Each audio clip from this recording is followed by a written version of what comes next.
Hey, we're inside the rec center today because there's something interesting. Today is April 1st, better known as April Fools, and I have some news to tell you guys. Rec Room shutting down is not an April Fool's joke. I've been saying this in stream, and it was pretty obvious as they made their announcement on the 30th so that there would be no leeway for it to potentially be an April Fool's joke, but it is true. Rec Room is actually shutting down, and it's not an April Fool's joke. In fact, they have their own April Fool's update that they did with the actual rec center, turning everything upside down or on the roof. You guys can see it quite literally up here at the best, but basically everything's been turned from the ground up on the roof because of April Fool. Even the sign's different, and inside of 3D charades, been some new 3D charades that you guys can check out as well if you guys are really interested. So yes, this is Rec Room's April Fool's update, and them shutting down the game is not a part of their April Fool. We recently received some new featured rooms and a new featured creator, but this is not everything we're going to be talking about inside today's video. Inside today's video, I'm going to be giving more information about the whole Rec Room shutdown and what might have potentially led up to it, and also what's going to happen next or what has already happened. But I do want to note and say that we might have had some sort of timeline for how Rec Room may have actually ended up shutting down, unfortunately. There was talk, and a Rec Room developer was talking about there wasn't much beyond the blog post, saying that it goes like this. Now, I don't think this is how Rec Room actually ended up. I just think it's similar to how maybe Rec Room could have ended up. Anywho, he says that one, a group of people get together and build a demo, which was Rec Room. Investors like the demo and they think it can make hundreds of billions. The company billions to try and make that happen and take home 10x. The company grows, gets millions of players, but at max size, it isn't bringing in hundreds of billions, so it needs to find new ways to grow by testing things like AI or cut costs. The market turns sour after COVID, VR investments are reduced, and it's even harder for games to make money, which were already barely making money before. So, this timeline, as said by this Rec Room developer inside the Discord server over discussion, is most likely what happened to Rec Room. There's obviously many different intricate details and many different things that had also happened and made Rec Room into what it is today, but on paper, and I guess in the most simplistic way, you can pretty much say that about Rec Room. Also, guys, I just want to say, don't hate Nick Fahit or hate Gribbly or any of the people that worked on Rec Room or were the owners of Rec Room.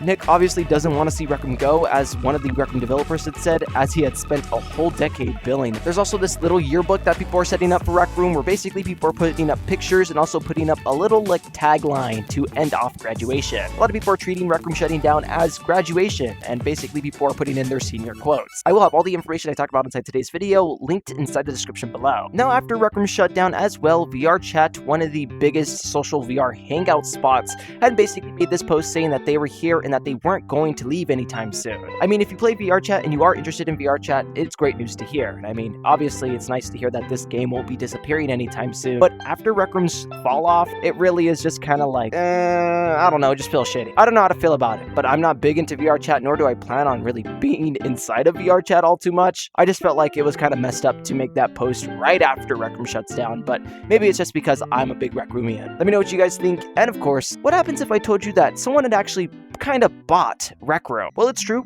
some of Rec Room's assets have been acquired, but I don't think Rec Room is coming back still. An article called GeekWire would say that Snap acquires assets from Rec Room as social gaming platform announces its shutdown. Snap Inc. is basically Snapchat. That's the corporation behind Snapchat, that actual app you use on your phone. They said that they confirmed late Monday that it has acquired select assets from Rec Room Inc. following the news that the Seattle-based company plans to shut down its longtime social gaming platform. Some of Rec Room's employees will be joining Snap, but this does not appear to signal that Rec Room will be resurrected at Snapchat, at least not in its current form. Specifically, the Rec Room employees will work at Specs Inc., the Snap hardware subsidiary, and to support its Specs eyewear and augmented reality initiatives, the California-based company said in response to an inquiry from GeekWire. Snap, the parent company of Snapchat, has maintained a Seattle engineering center since 2015, and the company did not disclose deal terms, pricing, or other details of the asset sale. It's not clear how many Rec Room employees will be hired as part of the transition, but the moves comes in advance of an expected launch this year of Specs, Snap's next-generation glass. Snap's been betting on high-tech glasses for years, and in January established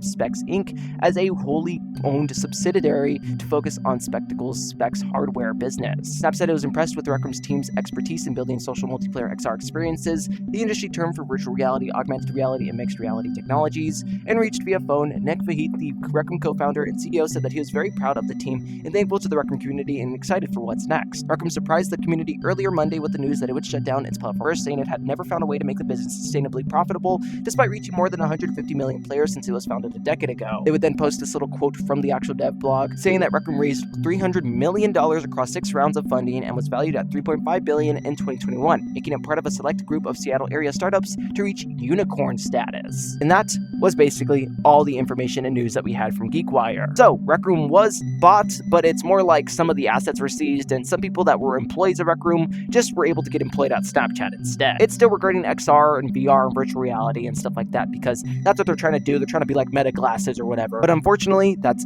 all the latest and greatest news that we really have that's new to this whole Rec Room shutdown. Let me know your guys' thoughts down in the comments below, and thank you so much for the love and support on the recent video about me talking about Rec Room shutting down. 100,000 views is fucking insane. Promise guys, I will be making more great content for you guys to watch, and of course, don't lose interest just yet. Massive shout out to all my channel memberships too. I really do appreciate it. If you're inside the channel membership, I need it more than ever, and of course, I'll catch you guys all inside the next video as well.